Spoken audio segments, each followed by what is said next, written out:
It is impressive. I wish there was a few more like that. I know Q in third strike, in his taunt, it would actually increase damage dealt for the rest of that round. It was pretty hype. Yeah, yeah. It was just a little bit, but you'd get a couple stacks of it. It got scary. In third strike. Robot guy with a fedora. Yeah, the character's bad, isn't he? Q? He's like not great. Low tier, wasn't it? Yeah, low mid. He's kind of like third strike's Ganondorf, where he's just like big and heavy, and he hits individually really hard, but there's not a lot of combo potential. Okay. But he's fun to play. I liked him. Here we go, guys. Winner's semis right now is Xerom versus Tengu. Lucina and Ness. And Xerom is so to fight a whole bunch of soldiers this turn. Mm-hmm. Okay. Well, I think in general, Ness feels like he would have a very good matchup against them. Yeah, water fountain hitbox. Yep. I just wish that it was more consistent. Like if everybody had one taunt that did a thing. Like even if it was completely minor.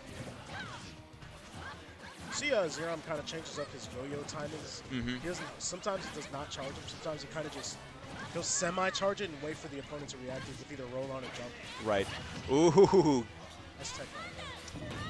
Oh, the counter almost doing it, facing the wrong way though. But the yo-yo again. Wow. Yeah, unfortunately, gonna have to grab the ledge a second time. Yo-yo gonna go. Yep. I remember when I learned walking the dog, depending on the trick. And all that I wasn't killing people with it. Oh yeah, well, this is true. Ness is a very violent little psychic boy. Somebody needs to take him to go see a therapist. Getting some extra credit here on Tengu before he goes down. Still throwing out those offstage PK flashes. I don't think I've seen any other Ness players do that consistently. It's kind of just to put his opponent on notice that there's a hitbox I can still throw out while I'm recovering. So. It also gives him like a little lenient recovery, like so he's so he can come back kind of safe right there. Right. Well, it seems he's using it in some ways kind of like how Wii Fit trainers will use the soccer ball to stall, and it's almost like another timing hiccup that your opponent may not be ready for. Ooh, killing off the top at 170 with that up air. Don't really think of Martha and Lucina up air as being much of a kill move, but when you're that high in percent, probably going to get you. He's going to have to find the kill a lot earlier than this, though, because Xerom's already racked up almost 100 damage. And if he doesn't find these kills early, he's going to be behind. Yo-yo coming out yet again. Tengu seems to have learned the lesson about not hanging out on the edge for too long, lest you taste that yo-yo's damage. Let's not go for a counter. Just opposite let it back. Wave lands in his face though, Tengu having the up tilt option ready for it. Although the Pokemon Stadium has that that video screen going on in the background with like a camera following it around like an actual stadium. It's a nice little touch. Surprised we didn't go for a down tilt right there. Try to poke him right off edge. Yeah, two-framer. Ooh, eating that PK Thunder. Oh, Xerom catches him with the back air. A lot of people are afraid to do neutral dead up versus Ness, especially after like 130, 140, because it's going to be an instant dead. Fair chance. Those win to back off, I like that. That's not gonna Ooh, very nice F smash there. Tengu trying to close the gap here a little bit. Ooh, interesting PK Thunder. That was a. I would not have predicted that, and it worked.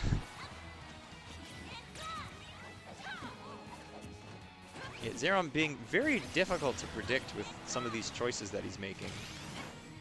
But sometimes you just gotta throw stuff out there, see what sticks.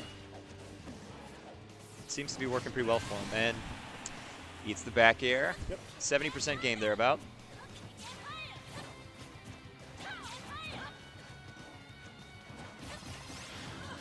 dash shot comes through. Seems to be Xerom's B&B right now, for getting in from soul characters. See, I'm also surprised that Xerom isn't going for more PK fire spacing, because he was using that to great effect earlier, but he doesn't seem to be throwing them out quite like he was before. Maybe he sees something in this Lucina matchup that I don't, but it's... I would have thought that a character like Lucina would have difficulty dealing with a projectile like PK Fire. Ooh, and back air will take it. Game 1, Xerom. It's crazy, man, how he makes this matchup just kind of not even look that bad at all. Yeah. Would you say that this is a regularly a Lucina favored matchup here? Oh, definitely. Okay. I feel like any sortie versus kind of like a brawler type of character who's mainly just using limbs, Yep. the sortie's going to have the advantage overall. Just really take advantage of those disjointed hitboxes. Keep the opponent right in that range where you get hit and you hit your opponent, they do not hit you on trades. Exactly. Taking it to Battlefield with the Melee Battlefield theme. I love the music options in this game. Beautiful. Starting off with a very quick 20%.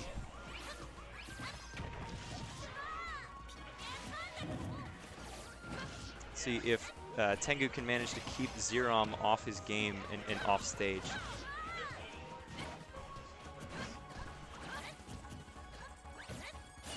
Oh, up B's out of shield doesn't quite have the effect that he wanted. Yeah. Pretty sure he wanted the strong hit of that. That's tech right there by Tengu. Avoiding a stage spike disaster. Right. See, I think maybe one of the reasons that Tengu took him to Battlefield is because on a map like this, you can be a little more aggressive with some of those up Bs and know that you have safer landing options than something like Pokemon Stadium or Kalos.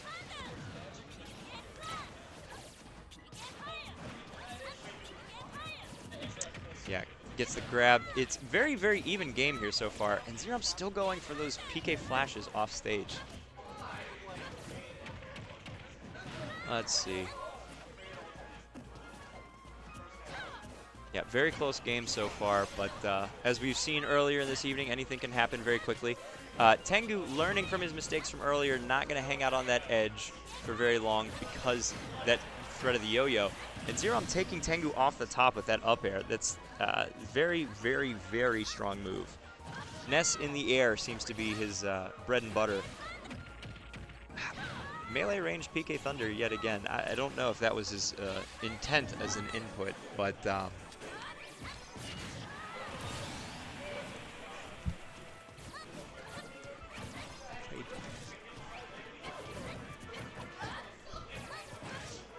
yep, still very even game, 20% on each player.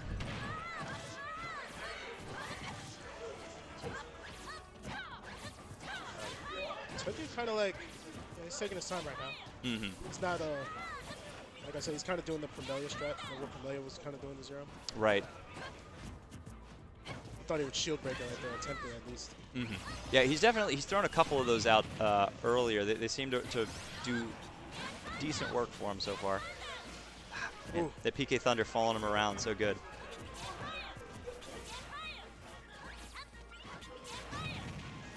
Oh, there's PK Thunder. Those aerial PK Thunders, very, very solid zoning tool.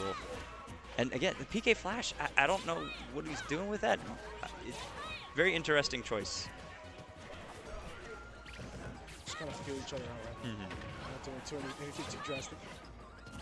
Oh my god. Ooh, the charged up smash. I feel like that's disrespect. I mean, I know you said he's just doing it right in front of the opponent's face. Right. Well, he did one like in grab range a minute ago. I don't know if that was intentional or a missed input or something, but. Which I'm not gonna kill. He's gonna go deep after the See, bringing it back. Tengu trying to extend his lead here a little bit. Gets the good tech. Wow. And off the edge to avoid the yo-yo. Remember, kids, you can get up attack through the yo-yo. Don't forget. All of you viewers at home in Cyberland. Ooh, eats a back air. 6%. This is a very close game, too, so far. This is 2 out of 3. Yeah, Winners Finals, only Grands is 3-5, right? Okay, yeah. If Xerom wins this one, that's going to be a 3-2. And now that he has to deal with the 63% dust. I think he wanted to go lower with that fair. Kind of messed up. Oop. Falling up air into up tilt. Try to get more inside of him. Right, I feel like he could have followed that up a little, with a little more there.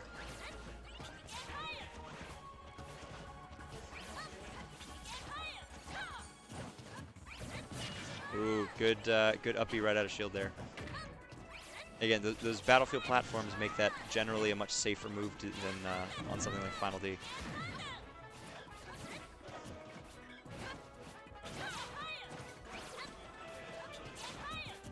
And 40%, 50-ish percent separate the two.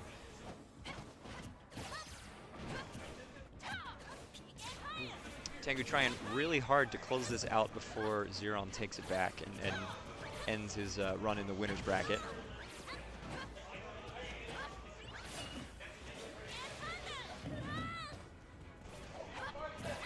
So what do you think in this matchup is if Tengu pulls this out in a game 3, what do you think is going to go on in how he's supposed to cover the issues that he had in the first game? Because he's done a pretty decent job so far in terms of fixing his mistakes in the first game, and some of this may have been stage pick. Ooh, gets him with the forward tilt. That'll bring it to game 3.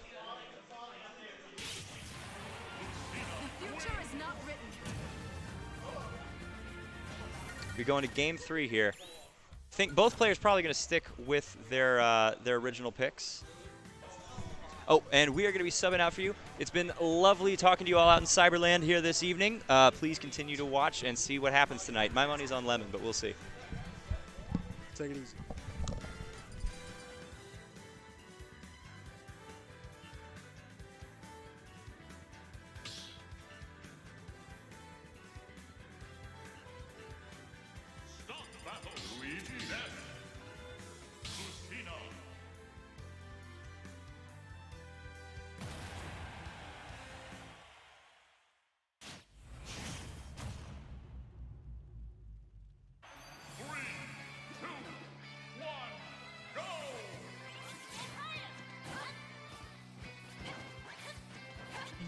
I guess we did mid-set. There we go. All right. The mid-set swap-a-roo, keeping everyone at home on their toes. We are here at Game 3 of Winner's Semis of Tengu versus Xerom. I am King, joined by the one and the only West Howard here, and man, we are here on top 5 of the cave. And Tengu making his way in winner's side this time. Indeed. Taking on Xerom, who's been making it top 4, making these ridiculous losers brackets. And now he's giving him a run for his money, taking game 2 where it looked kind of bleak in game 1. This is a very legendary set so far. You're seeing both players really demonstrate their specific skills they've honed in this game since release. For sure. Joseph sticking with that very reaction, very optimal base play. He likes to be a very aggressive going off stage as well, but did it in Smash 4, like I said earlier. For sure. So definitely reaping the benefits of learning that. It's even more so, I'm seeing a mastery of Smash Ultimate specific things already coming from both these players. I was seeing a lot game 2. I want to see Tengu do it more. He's doing upbeats out of shield as if the macro was still there. Very excellent catch on that back air, though, taking the first stock of the all-important game 3. Game 3. There's the back air trading. Putting him off stage is going to have a yo-yo grind against his face as he tries to grab the ledge. I have to say, for certain recoveries, it can be hard for people, for the yo-yo to hit them, but really good placing there from Xerom, getting it right before he got to the ledge. Almost getting a kill for it as well. Look at how he's intimidating Tengu solely with his dash dancing. Exactly. That's the one thing. If you're a lot of characters, you can make up for, sort of, in this game.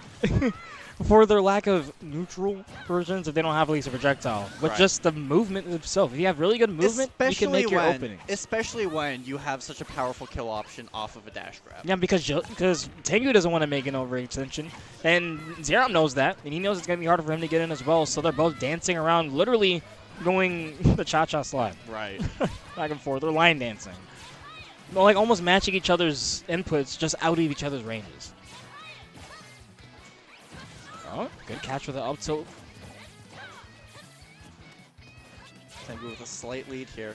He's going to be looking for that aerial approach to get in, looking for either like nair ones or anything, conditioning to hold shield so he can go for those dash grabs we just saw him. Okay. Yeah, been playing a solo there. Let's understand. I probably want to see more of those PK fires to see if you can catch him jumping, catch him landing when he's trying to spacing out with these aerials. Ooh, barely dodging, or barely avoiding that grab there with the wave landing. Nice. Pivot against up tilt. Every little bit counts, Ooh. and just like that, the down hit, the He down tried, smash. he tried to delay it as long as he could, Yeah. but Ness can really just keep it there for a very long time with how Unless hard. you have multiple jumps, so you're really floaty. There's Right. not much you can really do. Okay, and big damage coming in from Xerom, and this is pretty big. You're gonna build up the rack up the damage here. Yeah, he's already up to 45% now on the dot. This is not looking good for our hero Tengu. Landing on himself. Yep, aware of it. Rolling out immediately away. Those were panic movements if I've ever seen Yeah. them, let me tell you. For sure. And that's where you might see it come out here. Hopefully, keep his composure and try to find his way out of this. Especially with all the big buttons there on like to go for, you cannot start panicking against Oh, it. yeah. He has shown in it time and time again why you just can't do that. There's the PK flash, not going to be Good wait there, but frame trapping with the down smash, able to find his way out though. That's crazy. See, the stuff Xerom's able to find with this character. Drifting back. Oh, and but right in your face. That's gotta hurt, man. Xerom just able to clutch it out at the end, able to show, hey, I've been here before. You know, I want that's to move to pretty this rough, bonus final. yeah. Now let's see.